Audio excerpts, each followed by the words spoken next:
In the wake of the recent terrorist attack in Pahalgam, Jammu and Kashmir, that claimed the lives of 26 Indian tourists, New Delhi is stepping up economic pressure on Pakistan by targeting indirect trade routes.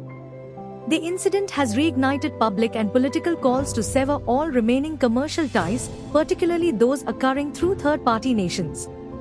Despite near-frozen diplomatic relations, India's exports to Pakistan surged by 127% in 2024, reaching $1.21 billion, a significant jump from $530.91 million in 2023.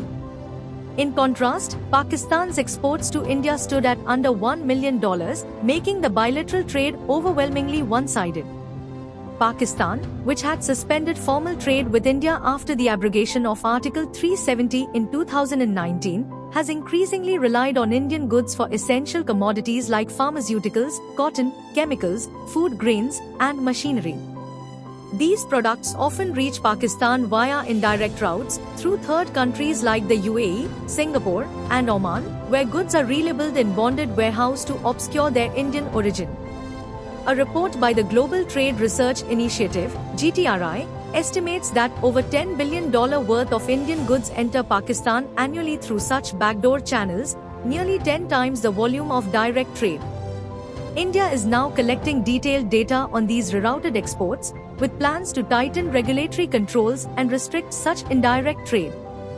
The Confederation of All India Traders has also announced a complete cessation of business with Pakistan, reflecting growing domestic resolve.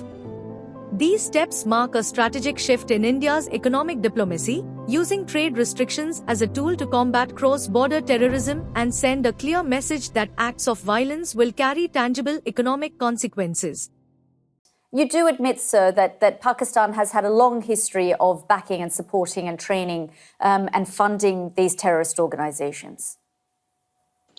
Well, we have been doing this dirty work for the United States for about 3 decades, and West, including Britain. So that's your argument.